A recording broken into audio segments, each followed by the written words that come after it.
Superman? क्या है Superman में? ओवर पावर सा कैरेक्टर है। कमजोरी उसकी कोई है ना। आता है बस निस्ता गेम खत्म कर देता है। यही चक्कर में सारे विलन की गांड पड़ी पड़ी है। सुपरमैन, हम बचपन से ही इसे किस तरह जानते हैं। एक एलियन के शरीर में गॉडली लेवल पावर है। और ये वो कहने में बिल्कुल कोई शर्म की बात नहीं कि सुपरमैन डीसी का एक ओवर पावर कैरेक्टर है। बट यही ओवर पावर कैरेक्टर हमें सुपरमैन से और ज्यादा लगाव रखती है। मतलब चाहे मुश्किलात कितनी भी बदतर से बदतर हो जाए, चाहे कोई भी हार रहा हो, कोई भी जीत रहा हो, अगर विलन किसी भी साइड हो, लेकिन अगर सुपरमैन जिंदा है तो हमें एक इत्मीनान मिलता है कि सब कुछ ठीक हो जाएगा। उसकी छाती में बना हुआ सिंबल ऑफ होप, इसके कुछ ना कुछ मायने हैं। और यही मीनिंग हमें हमारे इस कैरेक्टर से जोड़े रखता है। बट इन्हीं सारे पॉइंट के बीच में हम लोग ये भूल जाते हैं कि सुपरमैन का एक दूसरा कैरेक्टर क्लार्क कैंट भी है, जो कि हम कह सकते हैं कि सुपरमैन में छुपी हुई इंसानियत की एक मूरत है। हम जानते हैं कि हमने सुपरमैन की जो भी मूवी है, जैसे जैक स्नाइडर है और सुपरमैन एंड लोइस है, और हमारी आज की मूवी जिसके बारे में हम बात करने जा रहे हैं, इन मूवीज के अंदर सुपरमैन के क्लार्क कैंट वाले रोल का एक्सप्लोर किया गया और बताया गया कि सुपरमैन लिटरली कागज की दुनिया में रहता है।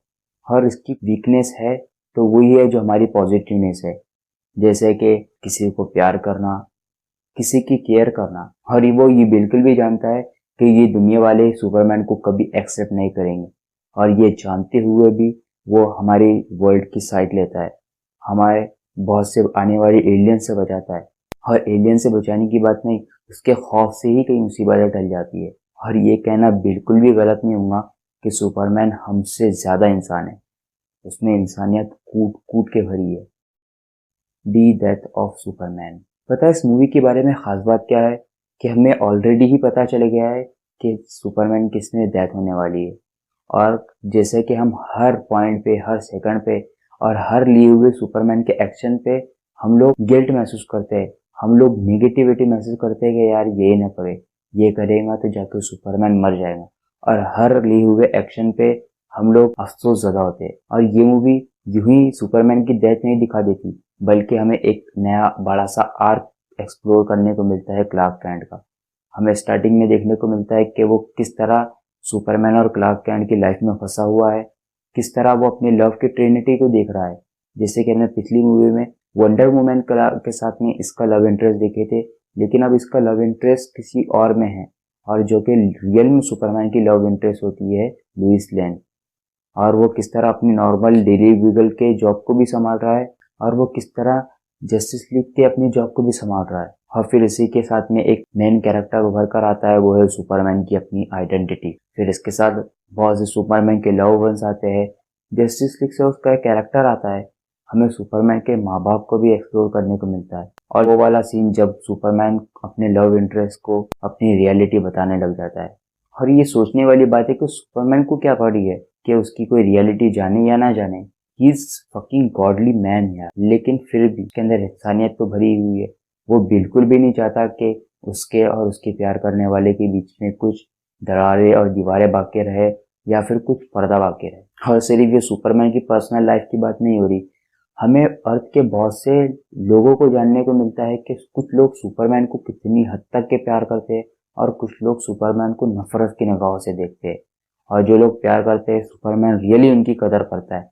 और जो लोग नफरत करते हैं, ऐसा नहीं वो उनको छोड़ देता है, बल्कि वो उनकी और ज्यादा परवाह करता है। और यही सब मुमायों से दूर एक नए कैरेक्टर की एंट्री होती है हमारे वर्ल्ड में, जो कि किसी अननोन सोर्स से आया हुआ है, जिसे प्लैनेट वाले डूम्सडे कहते हैं। और हमें कॉमिक के अंदर मैं बता दूं कि डूम्सडे के हाथों ही सुपरमैन की मौत होती है। और ये एक सही एंगल है कि डूम्सडे बोले तो कयामत, और कयामत के अंदर हर चीज का अंत होगा सिवाय गॉड के, लेकिन गॉड की सारे क्रिएशन का अंत होगा। अब डूम्सडे के बारे में मैं ज्यादा एक्सप्लोर नहीं करूंगा, क्योंकि इसके आने वाली मूवी के अंदर इस चीज का रहस्य भी उतरा हुआ है कि डूम्सडे को अर्थ पे किसने भेजा था। तो डूम्सडे एक्चुअल में क्रिप्टोनियन ही एक जीव है, जो कि क्रिप्टोन का अंत भी होता है। और यही चीज को हमने जैक स्नाइडर की बैटमैन वर्सेस सुपरमैन में भी देखा था, और इसी वजह से वो सुपरमैन को मार भी पाता है। और जैसे कि हम इतने तगड़े विलन की बात कर रहे हैं, तो हमारी जस्टिस लीग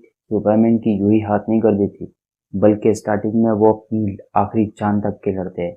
और यही लड़ाई के अंदर हम हर कैरेक्टर का एक एक पोटेंशियल देखते हैं कि वो किस हद तक के जा सकते। और इसमें मेरा बैटमैन वाला आर्क पर्सनल फेवरेट था कि किस तरह बैटमैन ने इतने बड़े विलन से मुंह लगाने की कोशिश, जहाँ पे लैंटर्न गार्डियन और हॉकमैन जैसे कैरेक्टर लोग फेल हो जा रहे, वहाँ पे बैटमैन के अंदर का जो वेंजेंस और जो उसमें रिस्पॉन्सिबिलिटी है और जो उसमें करेज और हिम्मत है, वो हमें इस मूवी में देखने को मिलता है जब वो फाइट करता है। और आखिर में फिर सुपरमैन आता है और सुपरमैन भी अपनी आखिरी सांस तक के लड़ता है, हर कोशिश करता है, पर लेकिन आखिर में वो अपने साथ ही इस कैरेक्टर को लेके जाता है और वो इमोशनल एंडिंग देखने को मिलती है कि लोगों पे इसका क्या असर हुआ। अपने लव वंस को बचाने के चक्कर में सुपरमैन अपनी ही कुर्बानी दे देता है। एंडिंग बड़ी ही अफसोसनाक है। और इस मूवी में साथ ही साथ में हमें लेक्स लूथर के इंटेंशन भी पता चलते हैं। वो एक्चुअल में विलन नहीं है, वो सिर्फ सुपरमैन का विलन है। वो चाहता है सिर्फ दुनिया की भलाई के लिए। और लेक्स लूथर की सोचने वाली बात भी कुछ हद तक के सही है कि एक बाहर आने वाले एंटिटी की हम लोग क्यों इतनी परवाह करते हैं। वो आज हमें बचा रहा है, कल हमारे खिलाफ भी खड़ा सकता है।